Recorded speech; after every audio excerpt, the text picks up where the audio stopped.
Don't you forget your special. Don't you forget your special. We were all born different, even those that look alike. Even twins have differences and can be identified. Welcome to the Able Show. My name is Elon Carter, and these are my co-hosts. Hi, I'm Samantha Bowie. I'm Astrid Gamino. And I'm Rebecca Cristancho. Today we have a really cool guest. You're gonna know him when you see him. He's known for being very statuesque. As soon as you see him, you know what I'm talking about. Vincent M. Ward, DJ X-Ray, bring it on. I know you just trying to be the best you. You can make it too, I swear it's all in the mental. All you gotta do is just know that you're special. Come on. Life will always test you, turn you to the best you. Don't know what you've been through, but I hope you get through. I can be someone you can vent to when it feels this world's against you. We are back with Vincent M. Ward. And the reason why I called you statuesque because of your height. Stature. Your stature. Oh, I thought that's what that meant. Yeah, yes. Your height, you stand out because most actors are really little. When you meet them in person, they're little with big heads. I don't mean to say it like in a bad way, but because she said it, I did. On camera. You're very proportioned. Yeah. And you work all the time in your background of everything you've done. I was like, great, you've had a great career. You know, sometimes it's a blessing and a curse sometimes, because sometimes they don't want you to be so much taller than everybody else. So I remember one time I did this Brevecto commercial, and I was actually the smallest guy in the commercial. Oh my How tall are you? And I'm 6'4". Okie 6'4", dokie. 255, but these guys were huge. And I think the only reason I got the part because I was smaller than them. You're kidding. No. But you were in movies like, shows Walking Dead. I mean, you've been in like the most profound shows. Oh, that little show. That little thing, we all trying to get a job, right? Talking about, that little thing. Yeah, you know, and once I got hired on there, I didn't even know what The Walking Dead was. Right. And, you know, I asked, it's like, it's about the apocalypse and this group of people and zombies. I'm like, who watching that? Yeah, you're a big zombie. 25 million was watching it every week. So it was a blessing to be on there. It's a big cult following, has a big cult following. And but people don't realize that's not my beginning. You know, they'd be like, oh yeah, he was on The Walking Dead. Then they hit me up and be like, oh, we saw you on this. Oh, then we saw you on that. I'm like, yeah, because that was not my first go round. Right. So they always want to identify what they can identify with because everybody else is watching that. I mean, you have a very extensive resume. Yeah, and I don't have a problem with that. You know, when people call me Oscar from, my character from the show, but I always tell them, I played Oscar, but my goal is to win an Oscar. So. Well, I like that. Yeah. Love that. And as an actor, you're explaining that, I remember people, we're older. I'm older. Brady Bunch was a big deal, even though it was reruns, right? The Brady Bunch was just reruns because it was before my time. But I remember all the actors on there were not happy because they couldn't get jobs as they got older because it's a stereotype. But they get typecast. But then this is pre-internet, this is pre-streaming, and the characters are so much broader. Yeah, but the thing about it is you should take it as a compliment too sometimes. Like my friend Tashina Arnold. She's so used to people calling her Pam and all these other characters, or even with Gary Coleman. You know, he got tired of people saying, what you talking about? Yeah, he got angry. But those names and those phrases made them the people that they are today. Now, if nobody is calling your name or saying a phrase, then you be like, okay, let me get on the phone with my publicist. We need to come up with something. You're right. So, You're right. Yeah, I mean, I know I will always be Oscar, but in the same breath, I take it as a compliment. Until the next big hit. Yeah, which is House of Vicious and Black Hamptons and. Congratulations! Heard a lot about. Yeah. Family Business. Shout out to Indira, and I mean, they just Tridessa just doing a great job over there, and with Carl Weber, it's doing an awesome job turning his books into sitcoms or series. So. It's really a popular show. Oh yeah, big time. They just had the Family Business New Orleans. So I'm on the regular Family Business. They went from our characters being on the Black Hamptons and moved us over to the Family. So he just kind of kept it together. So we had Louis Scar. Well, he goes by Cuddy, right? I just saw him. I danced on Soul Train with him. We had Soul Train dancers. I've known him since I was a kid. Oh, man, legendary guy. And so I just saw him, and I'm like, I just love it that you should just pose on the stage, and we were like teenagers, and then now you're on the show. Yeah. Like to see that from being young and then have like the longevity of a career. It's all about growth. You know? I never thought about being an actor, but I was a basketball player and I was a dancer in a rap group.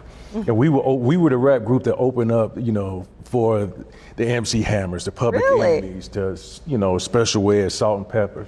It was always the rap group that was supposed to be sorry. Like, oh man, they got some opening acts. But we put on a show.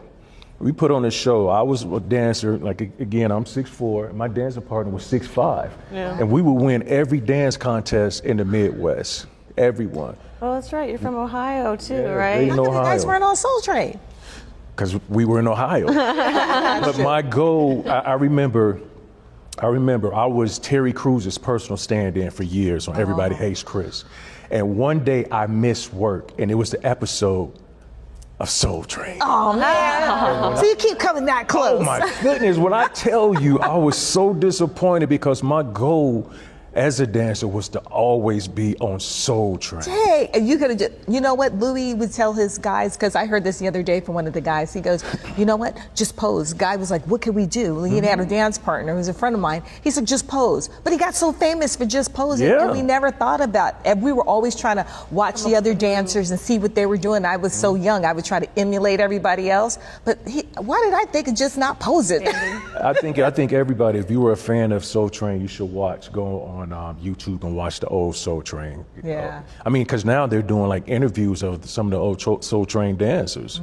So you should definitely check that out. Yeah. Well, I was on one of those interviews, but I want to tell you, I saw a documentary that's coming out, and the guy that actually changed the look from the 70s to the 80s to make it more sexy. Oh, his clothes. Was it the wardrobe guy? Well, no, it was the producer. His name was Chuck Johnson. He passed away. He was Don Cornelius' partner. And so there's a documentary coming out, but it gives the history of how it started. And I just saw, they haven't finished it, but I just saw the preview a week ago. It was really interesting. Yeah. So if you are a fan, you're gonna like that. Iconic show. And to be able to work with some of the people that's been on there.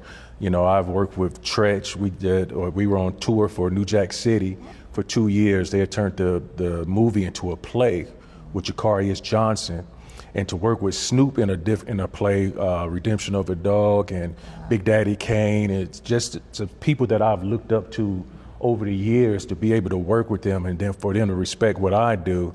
It's an awesome feeling. Wow. Well, we have to come back. We have more talks about that, because I want to hear about all that stuff that you did. Oh, so much. You work with some really cool people. Oh, yeah. We will be back with Vincent and Ward. DJ X-Ray, bring it on. You forget you're special. Don't you forget you're special. Don't you forget you're special. Don't you forget you're special.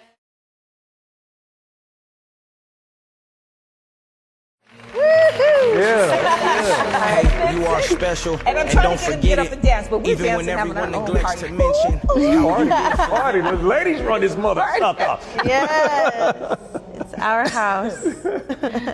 Well, you're going to tell us about some of the other people you work with, because you work with a lot of people. Yeah. Just in your career as a dancer. How did you get into acting? What made you want to get into acting? You said you played basketball and you were a dancer for like the most cool people, cool artists. What made me become an actor is I used to work, if you know anything about the Midwest, the job to have. From Missouri. I'm right next door. The job to have is General Motors. Oh. Yeah. Your parents worked there, your grandparents, your uncles, your aunts, everybody worked there. But when I was in high school, I was a basketball star. And I would get letters from every college that you can think of. But I didn't want to go straight to college. I wanted to dance in my rap group. So after 2 or 3 years of living in Florida and not making any money, we was just having fun.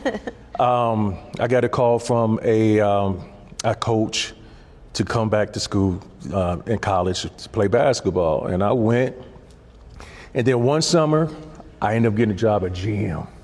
And I didn't go back to college because, like, again, that was something for your future, your wife, your kids, or whatnot. And I ended up getting hurt on the job, and they told me I couldn't come back. Oh. So, yeah, I'll be honest with you. I had 2 kids in high school at this time, so I had to figure out something. So I ended up working at a place called Champ Sports, became the #1 salesman in the district in Dayton, Ohio. Wow. They said, you know what, you're doing a great job. We want to train you as assistant manager, but you have to move to Columbus. Moved to Columbus, became the #1 salesman in the district there. One day the general manager came and said, you're doing such a great job. How far are you going to take it in the company? I said, I'd like to have a position like yours one day. 2 weeks later, the dude fired me. Oh, damn. I wasn't even assistant manager yet. Oh. No, he fired me. And now I'm depressed. I'm thinking about school. I'm thinking about GM. I'm thinking about Champs. And one day I just went and saw a play at Living the Dream Theater, a little 20-seat theater play. And I fell in love with acting that day. I had never even seen a play, and I was almost 30 years old. And I'm sitting there and I'm looking at them, and I said, I can do that. And afterwards, I'm talking to the actors and actresses, and I was like, I'm so excited. I'm like, you guys did an awesome job, whatever. They was like, you should come to audition. I'm like, really? What's an audition? I didn't even know what an audition What do I was. gotta do? And they like, it's like an interview. And I was like, okay. And I went and auditioned, and I got a part. You got it the first. Yeah. So God's rejection is your protection. Yeah, but check this out. When I started really getting into acting, probably like 2 or 3 months after the whole Champs thing, Champs tried to give me my job back, and I told them no. Excuse me? I said, I found something that I love to do. And then I ended up doing an independent film, and I did the movie Traffic with Michael Douglas in Ohio. Oh. Wow. And so I ended up moving back to Dayton, stayed with my parents, saved my money, and moved to LA. But when it was time for me to move to LA, GM cut me a check for $10,000 telling me not to come back. So my point is, what we might think is a negative might be a positive to really push you into what you should be doing. 3 years later, after that, everybody lost their job at GM. So God just gave me a little extra push to go out. Well, the guy at Champs, I hope he saw you on TV. Right. Oh, I've been back, and they had me sign autographs, and all types of stuff. But I think, I make this out too. again, what we might think is a negative might be a positive. Well, you know what? I saw that. I think it was Chris Rock said that this guy, a kid, bullied him really bad. He was bullied, and his brother would always protect him. And he said one day he showed up to the set. He said the guy would take his money and beat him up. Yeah. He said that guy was a security guard on one of his movies. And he said the guy was so embarrassed, like, you're gonna fire me. He said, no, obviously you need this job. Yeah. He just smiled. Yeah. I love it. Sometimes you don't have to pay people back. Because it's not worth it, especially when you're young. You learn. You're supposed to grow up. Yeah, you're supposed to grow up. So, you know, somebody might have been teasing you. I got another story. I remember seeing this guy, and it wasn't like, you know, no acting stuff or whatnot. I saw him, you know, and I picked him up. He was walking down the street in Ohio. And after high school, he became, you know, a dope boy or whatever. And when I picked him up, I said, what's up, Nino Brown? Just joking around, right? Nino Brown, big drug dealer from New Jack City. And so we're driving. He's like, man, you remember when y'all used to crack on me at school? I was like, yeah, we all was cracking on each other. He said, crack on me now. And he pulled a gun out on me. The guy that you originally picked up? That I picked up. And he said, I just want to let you know who the man is. And he told me to let him out. And I let him out. So sometimes, you know, people don't grow up all the time. Or you know what? It's so embedded and they're angry. It's not. Hurt people. But I saw him. Now, this is like the early 90s. I saw him when I went home probably about 3 months ago. Wow. And I instantly felt weird when I saw him. But I also could tell it was a difference in his life. And I brought it up to him. And he's like, man, he said, I don't even remember that. He said, you know, at that time, my mind was messed up. I was doing things I wasn't supposed to do, and I'm sorry. And I left it at that. That's beautiful. I said, man, much success on everything. I didn't hold a grudge or anything like that, because it could have been worse. Yeah, and the fact that you forgave him and you recognized he needed help. Yeah, you can't forgive. You cannot forgive people and expect God to forgive you, because we've all done things wrong. You know, if we meant to do it or not, we've all done things to make somebody feel some kind of way. And I know I have. And I remember my first time on TV was on a show called Jenny Jones. Oh, I remember Jenny Jones. Jenny Jones. And the episode was, I actually ended up going back 3 times, but the first episode was, I'm a player and she knows it. So it was like, you know, back in the early days. Casted. Back in the early days, I was a playboy or whatever. And as I got older, I always thought the way that I would die is a woman would kill me. Oh. And this is the God's honest truth.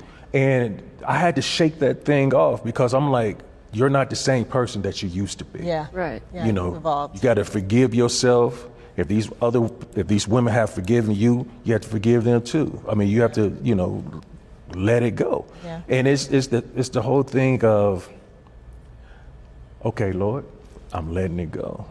It wasn't because I was a dog dude, but a lot of times when feelings get involved, or sex or whatever gets involved, and you might tell them ahead of time, well, this is what it's going to be. We're just hanging out. But when those things get involved, people change. Yeah. So once again, forgiveness. Pray for that. We're going to Indeed, go to a amen. break. We're going to be right back. Forgiveness. Ooh, come on, DJ X-Ray. Cause after you We lose need it, you that's to when bring you it miss on. it. And when you need them, that's when they get distant. But in person, they act like y'all have a friendship.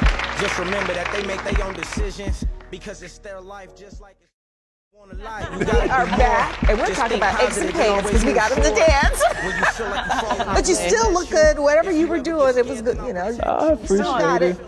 That's called me cutting grass. That's, you know, I still know how to You do got that. past the finger. Now I have a question for you. Being the best of the best at a state level in sales, do you feel like that helped you be really confident in auditions and in your roles? I think me having that entertainment blood in me helped me with the whole acting thing, because my whole thing was, I'm not going to be the weak link. Even though I've never acted before, I'm not going to be that guy up on that stage and they'll be like, oh, where'd you get him from? Yeah. No, so I think being an entertainer, being a dancer helped me with that. And I know one thing that helped me, for sales, it's gonna sound crazy, but I wanted to be the Black Al Bundy. I love Al Bundy. I wanted to be the Black Al Bundy, and I always treated people the way that I wanted to be treated. Yeah. Don't just be on me as soon as I walk in there. Yeah. You know, oh, can I get you something? No. I wanted people to feel comfortable. I wanted them to feel real when they walked in the store. You need me? I'm over here. I see them doing something. I'm like, well, you know, you can connect this with this, and before they knew it, they had a whole outfit. So. You let him be. And then you went home and sat on the couch with your hand like this, like Al Bundy. Right. After a hard day's work. Yeah. So what do you have? So you have some new stuff coming up, because, you know, you have the family business and the, I think my mom's watching the Black Hampton. Black Hamptons. I think she's been watching it, because she's been telling me, you got to sit down, you got to watch this new Yeah, stuff. and House of Vicious. And I just finished a movie last week with my good friend LaRae Wilson called Meat. So I do a lot of horror stuff too. And I actually created a character called Devereaux. And Lionsgate actually did the distribution a couple years ago, and it's playing on Tubi right now. And the reason I created Devereaux is because I got tired of getting killed off for everything. Well, you know why you get killed off. I don't want to hear that. It never crap. stops, right? So I was like, you know, if Saul can get up to Saul 10, if Michael Myers can keep coming back, and Jason why can keep can't you coming back, back? then I'm gonna keep coming back. Keep coming back. Because my thing was also there was only one black horror person, and was a good friend of mine, may he rest in peace, Tony Todd, aka Candyman. So actually, Tony Todd plays my dad in my movie Devereaux. Wow. So I was honored for him to do that, and I have another horror movie coming out called The Stepdaddy that I created, and which is like a remake from The Stepfather. Yeah. We actually shot it in 2020, and it's just now just now about to come out. Well, you don't look like someone who would play a horror because you have a kind face, right? Yeah. You have a handsome face. You don't look like you would be playing like character type of stuff. Well, but it's good. Because you can, I can see it. Yeah. You can see it? I can see They it. see the devil. They see the devil in you. Look at Yeah. But what draws you to that? what is that? I don't see the devil in them. They But see I the devil. always get casted as that type of person, you know, especially in House of Vicious with my character Bishop, just straight up thug. I can I'm see a you killer. doing that. Yeah. I can see you being like the Suge Knight. I can see I that. really wanted to play Suge in the movies. Good as Suge Knight. Yeah, but my personality is. Right. Have you Well, he's a always nice person, but he's just flipped like that. Yeah, have always. been drawn to more of that like horror or the edgier, like darker characters? Like maybe you're not like that every day, but is there something about it? So you ladies might be too young for this, but well, it's still out now. A place called Spencer's. So back in the I'm days, not as young as they are. But well, look, back in the days, Spencer's used to always sell these posters. Now, when I was in high school, I used to have all the horror posters in my room, from Jason to I had a stand-up billboard of Freddy Krueger in my room. Now, remember, I said I was a basketball star, but I had no NBA players, no Michael Jordan, no Dominique, nobody. I just had all horror posters. And one day my parents was like, is there something you want to talk to us about? I was like, what do you mean? Your room, my room's always nice and neat. I'm still like that to this very day. But they said, you have all this horror stuff in here. Is there something you want to talk to us about? I was like, no. And so, as I got older, that's what I wanted to do. And I think it's because it's my voice and my size. So my voice can go either way. It can go to creepy to sexy. Right. See how I said Give us some that? examples. See Yeah, I how heard put They want to hear the sexy. I put a little sexy on for them. Well, you want to put here sexy on? You can check out my CD, Eargasms. Don't talk, just listen. Ooh. Yeah. It's a real CD. It's like erotic poetry. Okay. Wow. And the reason why I created that, because years ago, when you used to have your voicemail, you had the music playing in the background. Yes, you did. Yes, you Hey, did. what's going on? This is Vincent. Message. Yeah. Why don't you leave a message? You had the music playing, so I'm like, No, there's something to that. There's whole like YouTube channels dedicated Yeah. to just audio, like erotic audio. is- So that's when that's why I created the CD. That's okay. Now give us a horror voice. Rawr! All right. Well, given that you have such an amazing voice and you're so creative as an actor, would you ever meddle with, for example, that app where you can make custom videos for the public? They can request something from you. Oh, No, yeah. it's not I did that. Cameo. Yeah. A lot of people do it A lot of actors. because of The Walking Dead. Right. Because of The Walking Dead, and I was on True Blood. So that's where your real fans for Cameo comes from. And I do a lot of those like horror conventions. And my first time doing it, I was like, this cannot be real. People cannot be paying you for autograph or pictures. And it's so weird because it's like, you see how animals feel in the zoo when people just walking past you. Yeah. Right. And it's kind of Just looking at you, right? And then they look at your table with all your pictures and they be like, is that you? I'm like, no, I'm just sitting here at the table. I'm his stand-in. Yeah, exactly. But it's very humbling for people to save their money to pay you for an autograph or a selfie. And I see so many people like, hell, Friday the 13th, Jason, when the little boy jumped out of the water. Nobody knows what this guy looks like, but he's at all the conventions. You know, the two little girls from The Shining, the twins, they ain't say nothing. They at all the conventions. And people sometimes that's how they make a living. Because it's like, you know, sometimes times it's hard. Yeah. That's their residuals. Yeah. And acting is tough. If this is just a hobby or something that you just want to do because you think you can do it, you might want to go get a 9-to-5. Not saying anything's wrong with 9-to-5, because it's definitely not. But some of us take it very serious.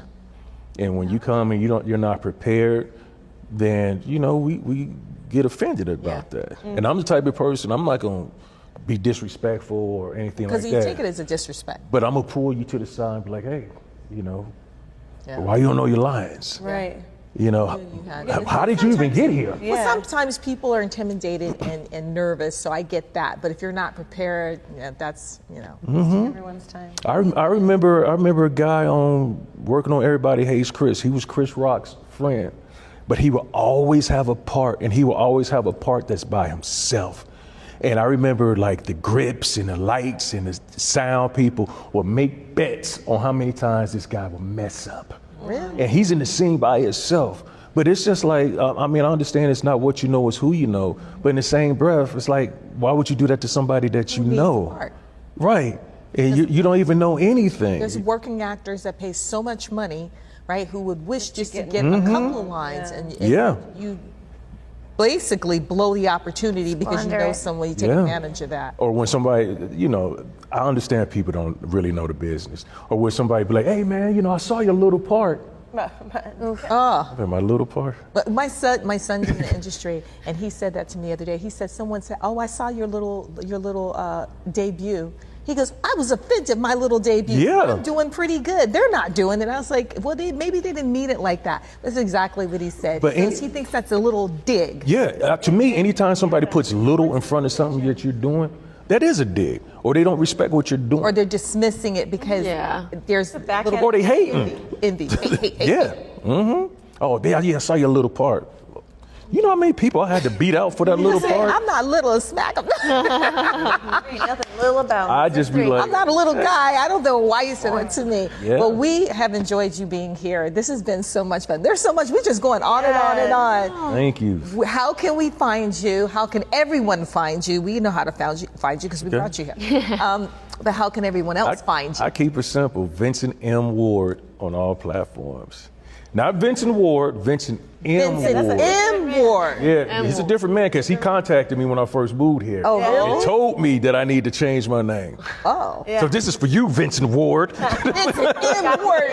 Okay, that's who's here right now.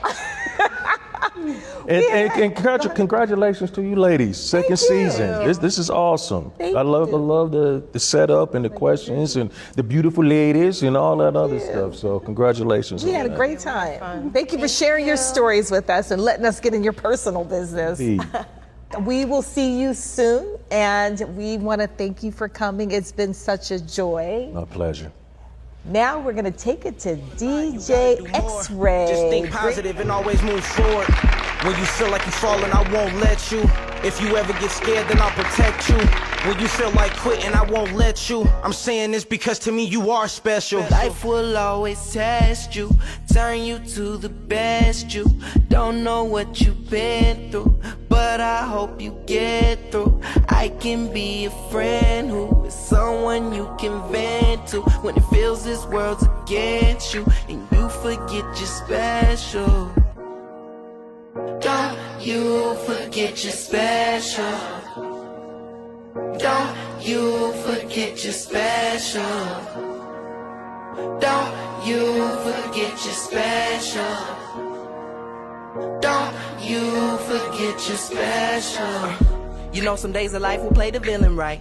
You know some people might just wanna kill your vibe. When you're looking in the mirror and ain't feeling fly, and your smile don't match what it is you feel inside. Is it pride, something you conceal that you won't say aloud? Listen, I will always be with you just to hear you out.